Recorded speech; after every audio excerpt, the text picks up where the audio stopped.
West Africa Democracy Radio, 94.9 FM Dakar. Get the best in radio broadcast. We are West Africa Democracy Radio. News, talk, music, get it all 24 hours on West Africa Democracy Radio 94.9 FM Dakar.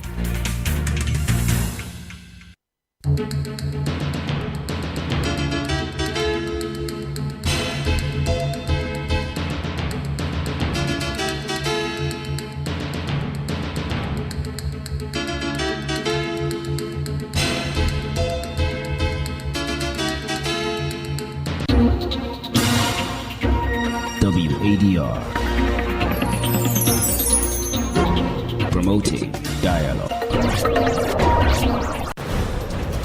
It's midday in Dakar and 1 p.m. in Porto Novo. Good afternoon and welcome to Newslink, live on West Africa Democracy Radio, broadcasting on 94.9 FM and around the world at wadr.org. First, our top stories. Guinean President Doumbouya deploys troops over rising border dispute with Liberia as regional leaders convene emergency summit in Conakry. The army will never fail in its mission to defend the integrity of our territory. We maintain courtesy, but that does not prevent us from fulfilling our duty of defense. Mauritania rejects accusation that detained Malian soldiers escaped its territory.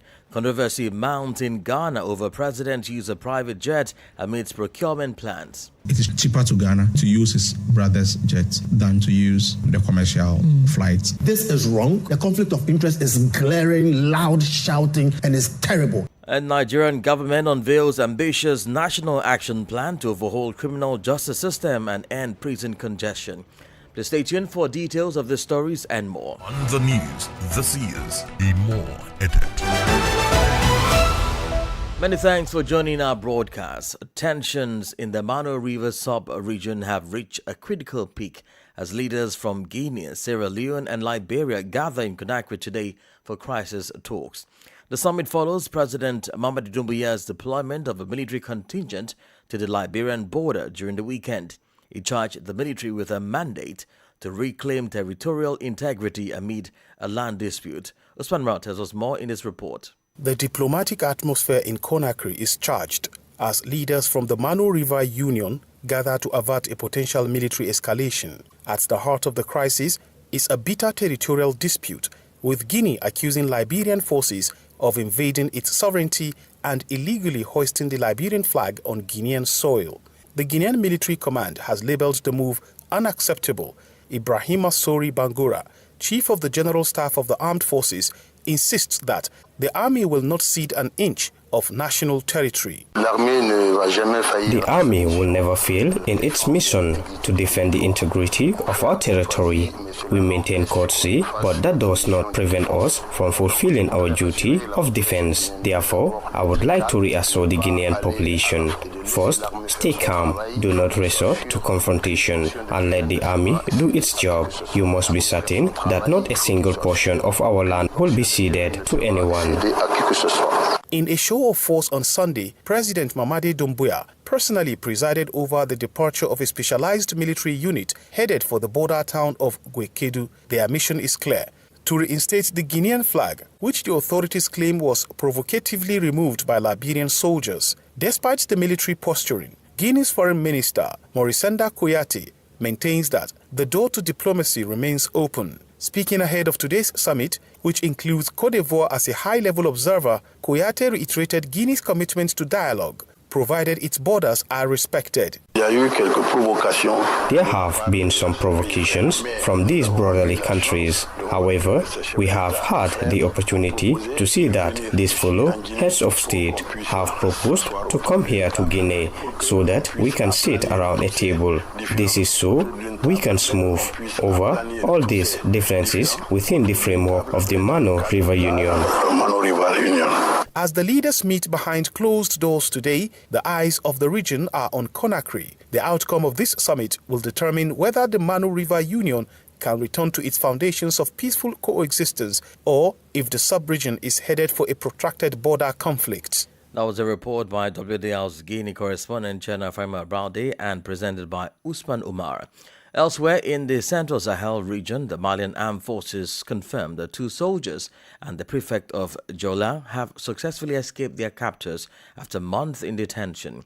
The escape occurred during intensified military operations in the Ouagadougou forest near the Mauritanian border. Augustin Gulli completes the story.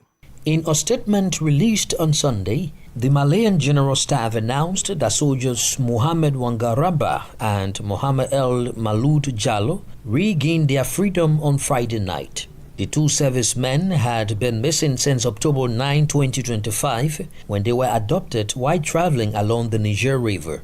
According to military authorities, their escape was made possible by ongoing security sweeps in the Ouagadougou forest, a strategic woodland belt along the Mali-Mauritanian border known to harbor insurgent cells. The soldiers were retrieved near Gondam in the Timbuktu region, where they are currently receiving medical attention.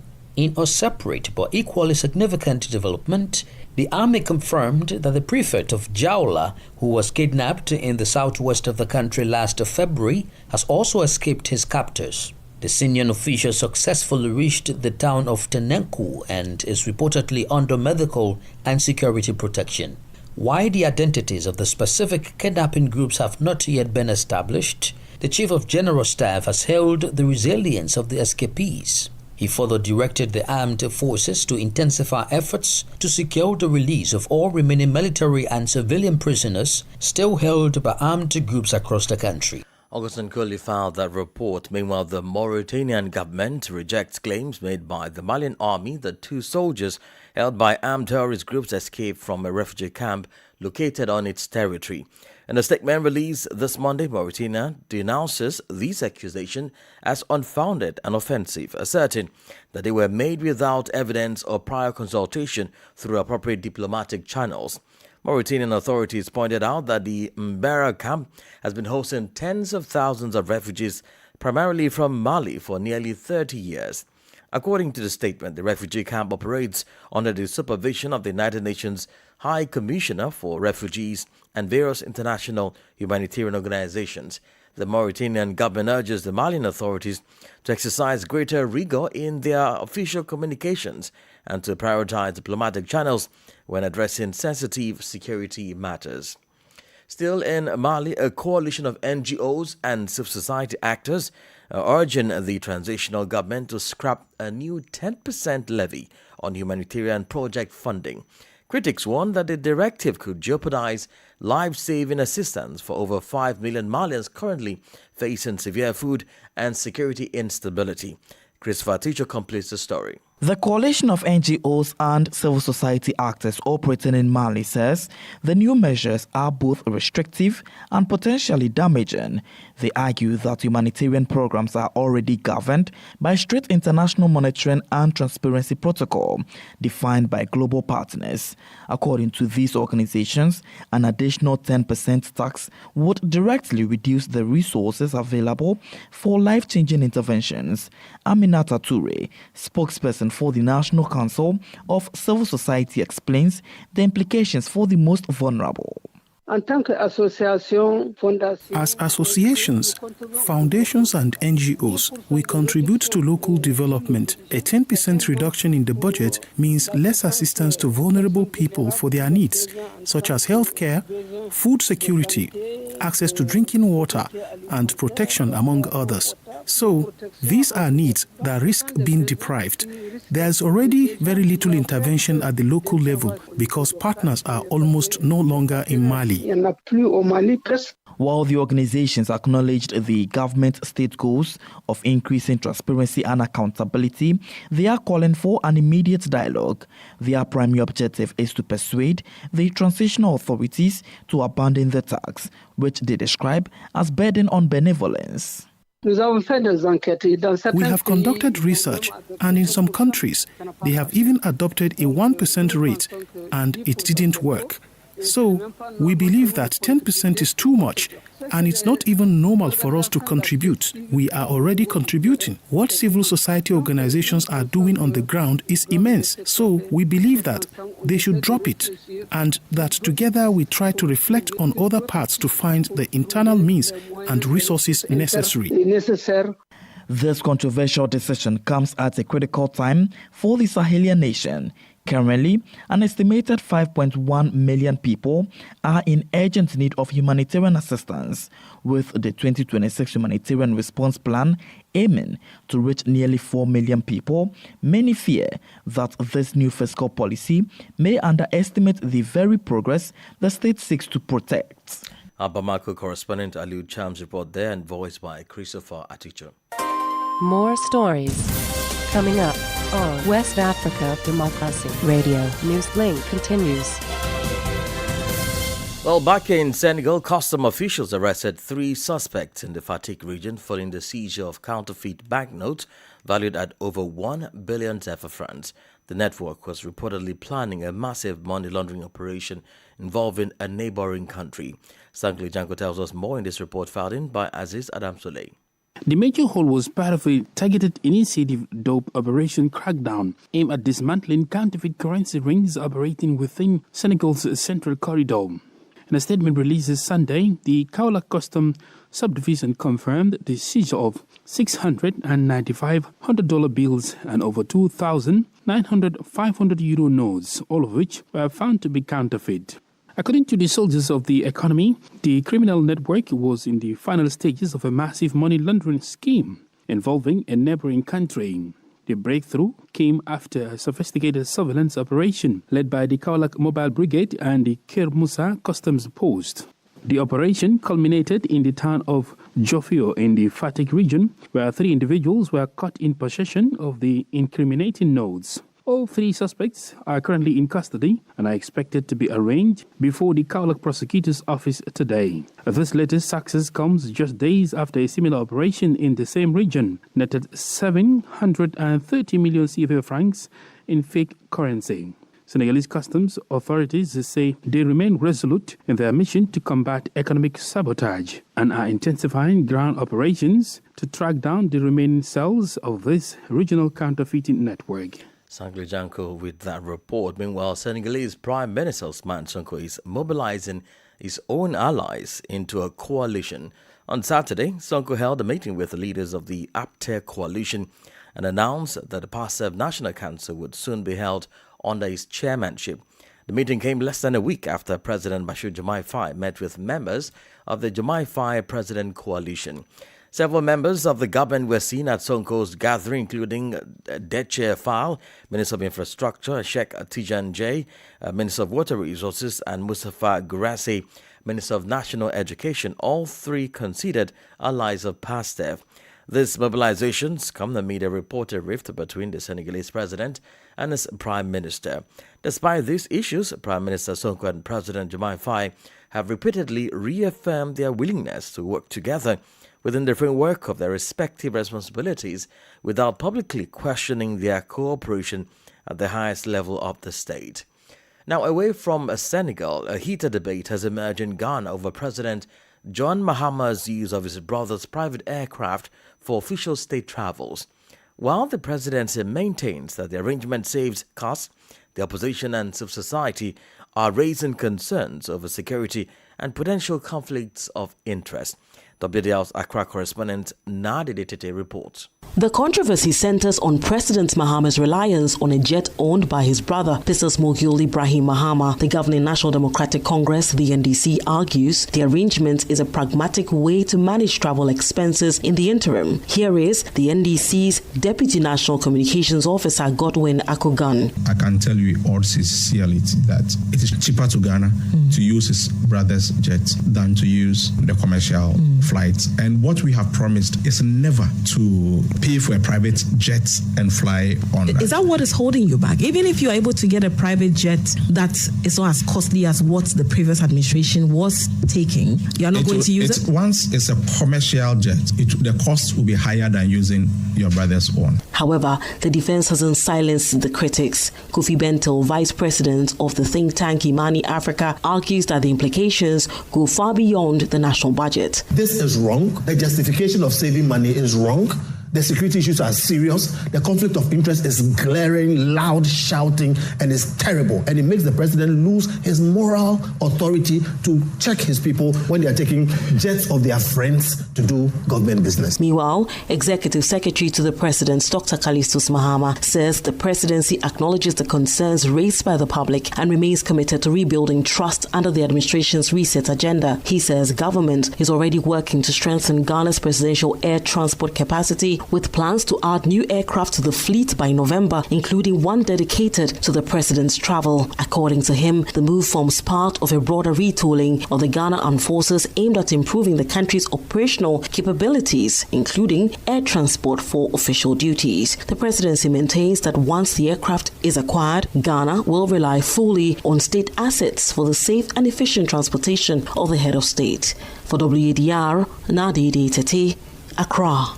We cross over to Nigeria, where the government has launched a new national action plan designed to modernize the country's embattled criminal justice sector. The strategy aims to harmonize operations between law enforcement and the judiciary to eliminate trial delays and chronic prison overcrowding. Yechin Satija gives us the details from Abuja. Attorney General and Minister of Justice Lateef Fagbemi unveiled the roadmap during a high-level stakeholders meeting. He noted that the plan is a deliberate move to transition Nigeria's legal framework toward a system that is efficient, timely, and grounded in human rights. Now, beyond its early years, our focus must shift decisively from what the law provides to what the system delivers. The true test of the actualized and whether daily institutional practice reflects its core objectives, ensuring efficiency and speed in criminal proceedings, protecting the rights of suspects and defendants while maintaining public safety. The Attorney General explained that this new strategy moves beyond policy talk into measurable outcomes with strict timelines. A key focus is boosting collaboration between security and judicial agencies to ensure justice is not just a goal, but a reality. These goals align with the constitutional guarantees of fair hearing, personal liberty, and the presumption of innocence, as well as Nigeria's international commitment and widely accepted standards such as the Mandela Rule and Tokyo Rule.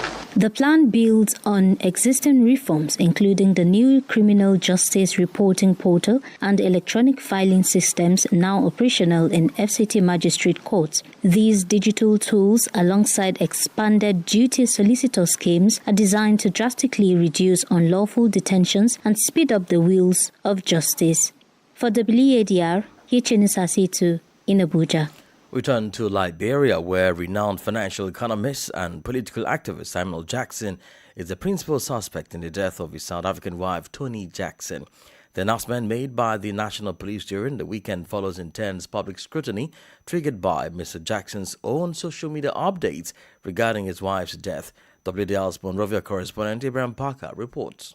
Toni Jackson was pronounced dead at the JFK hospital in Monrovia on Friday. The saga began when Mr. Jackson took to social media to report his wife was unconscious. Hours later, he confirmed her passing, sparking an initial wave of condolences. However, the narrative shifted dramatically when armed police deployed to Jackson's residence. Police spokesperson Sam Collins officially declared the 72-year-old a person of interest, citing suspicious physical evidence. Reports. An initial examination was seen on the crops of the body, and we observed a very deep laceration on the crown of the head of the deceased. We got interested, carried on further investigation, and we saw what appeared to be bruises on the crops of the body, and that showed some form of domestic assault. And so we are investigating what actually led to the death of this lady, who is indeed a South African national.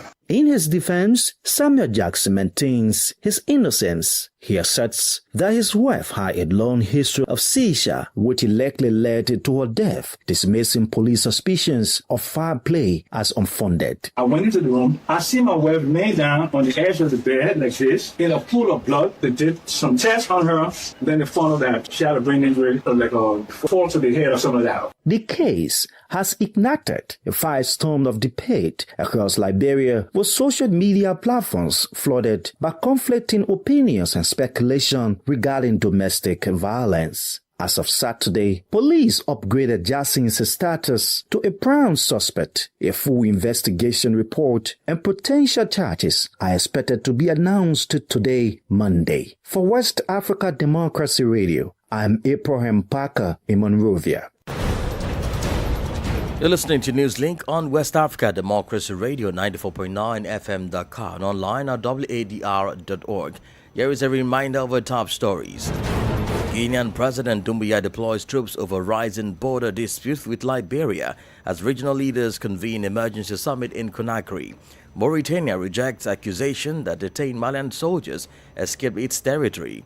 Nigerian government unveils ambitious national action plan to overhaul criminal justice system and end prison congestion. And controversy mounts in Ghana over president's use of private jets amidst procurement plans. And still ahead, we do have the press review, a guest interview, and sports news. Please stay with us. West Africa Democracy Radio. It's you speaking. Don't forget you can follow live streamings on YouTube and Facebook. Now to electoral matters, the Gambia's National Council for Civic Education has wrapped up a series of community dialogues in the West Coast region. The initiative are part of preparations for the 2026 presidential polls.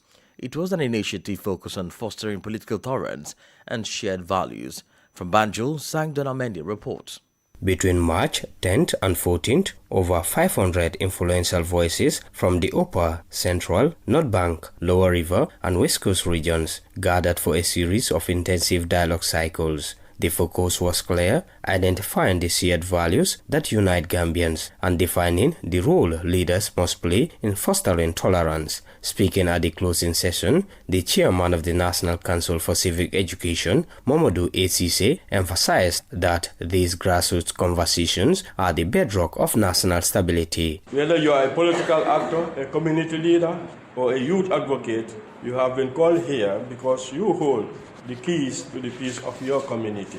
You are the true gatekeepers of our national stability. Echoing these sentiments, the deputy head of programming at the Catholic Relief Services, Mukhtar Jammeh, hailed the dialogue as a transformative peace-building tool. The structured dialogue sessions that are being implemented across the country are designed to create deliberate opportunities for diverse groups to sit together, listen to one another, and build mutual understanding. The structured dialogue sessions that are being implemented across the country are designed to create deliberate opportunities for diverse groups to sit together, listen to one another, and build mutual understanding. This session didn't shy away from the tough issue. Either organizers created a safe space for stakeholders to tackle rising political tensions, the spread of misinformation, and the increasing use of abuse language in public discourse. The initiative, which concluded this past Saturday, is part of a broader mission to ensure that, as the 2026 polls approach, the Gambia political landscape remains defined by engagement rather than confrontation. For Newslink on West Africa Democracy Radio, Sang Donamendi, reporting from Banjul. This is the newspaper review. Stay abreast and find out what the top stories are in your country. This is the newspaper review. The newspaper review.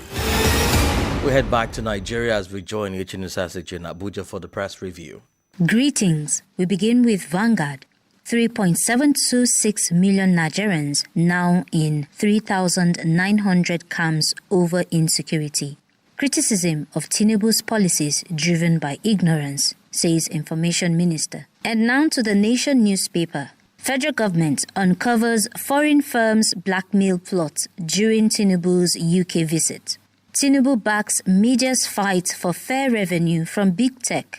Nicki Minaj threatens to sue Nigerian ex-user over cyberbullying claims. And now this day, Emirates announces suspension of all flights to Dubai. FG, to curb Nigeria's insecurity, US's role must be supportive, not direct intervention. Nigeria Labour Congress demands wage increase to cushion effects of rising fuel price. Tinubu directs free nationwide distribution of rice for Lent and Ramadan seasons.